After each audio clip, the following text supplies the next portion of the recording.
Hello दोस्तों, UMT ने अभी अभी नया अपडेट दिया हुआ है यूएमटी के सीपीयू के लिए, जिसका वर्जन है V2.2C। ये एकदम लेटेस्ट वर्जन है, जिसमें से 5G फ़ोन भी वीवो के और एप्पो के, रियलमी, एमआई का जो यूएमटी के सीपीयू का है, सारे लेटेस्ट मॉडल हो रहे हैं। तो इसी टूल से आज हम करने वाले हैं 9C। एमआई का जो 9C मॉडल है उसका हम एफआरपी बाईपास करेंगे। तो एफआरपी के लिए 1 क्लिक में एकदम एफआरपी ब्रोम हट जाएगा। तो इसके लिए हम क्या करेंगे, टूल को ओपन कर लेंगे डबल क्लिक करके, और फिर हम ये देखिए एफआरपी लगा हुआ है इसमें।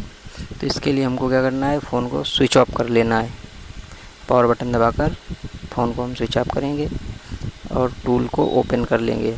टूल ओपन होने में कुछ सेकंड लग जाते हैं, 30-40 सेकंड।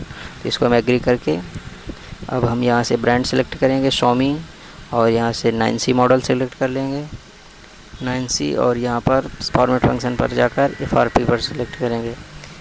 इसके बाद हम एग्जीक्यूट कर देंगे। एग्जीक्यूट करने के बाद जब यहाँ पर कुछ लिखा हुआ आएगा, अभी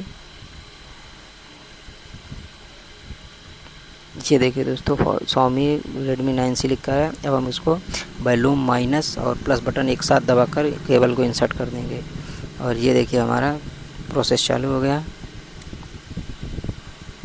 प्रोसेस चालू होने के कुछ ही सेकंडों में, 2-4 सेकंडों में हमारी एफआरपी हट जाएगी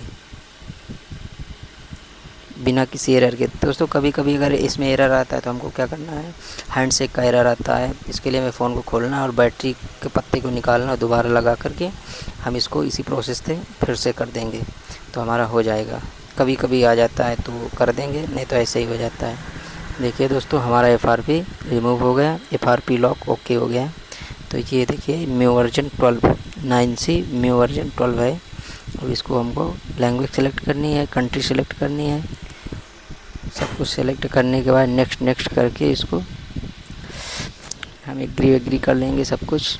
ये देखिए, अब इसको हमें नेक्स्ट कर लेना है। अब इसको एग्री करके फिर नेक्स्ट करेंगे।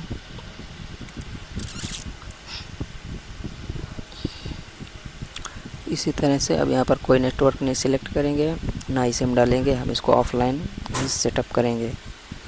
अब यहाँ पर एग्री कर लेना है। अब ये देखिए जस्ट सेकंड, कभी कभी दोस्तों क्या होता है, यहाँ पर जस्ट ये सेकंड पर ही अड़ जाता है, रुका रहता है, आगे बढ़ता है फिर कटता है, फिर थोड़ा चलता है, फिर ऐसे। अगर ये समस्या आती है तो हम फिर से फ़ोन को स्विच ऑफ करेंगे और फिर वॉल्यूम प्लस माइनस बटन दबा करके इसको, और टूल में फॉर्मेट फंक्शन पर हम सेव फॉर्मेट एंड एफआरपी पर सिलेक्ट करके इसको हम दोबारा से फिर फॉर्मेट करेंगे उसी तरह से। तो फिर ये समस्या जो होती है जस्ट ए सेकंड वाली, तो ये हट जाती है।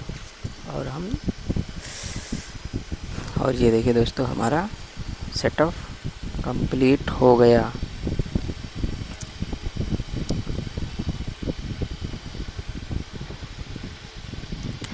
इस तरह से यूएमटी मार्केट में मिल जाती है, लगभग वही 3000 के आसपास, 1 साल के रिचार्ज के साथ मिल जाती है। अगर हम लर्निंग में सॉफ्टवेयर का काम सीखते हैं तो हमको सबसे टूल बेस्ट यूएमटी ही है, क्योंकि लर्निंग में हमारे पास ज़्यादा काम भी नहीं होता है और ज़्यादा कुछ हम कर भी नहीं पाते हैं। इसलिए लर्निंग में सबसे अच्छा टूल यूएमटी ही है, जो बिल्कुल ईजी भी है और सस्ता भी होता है।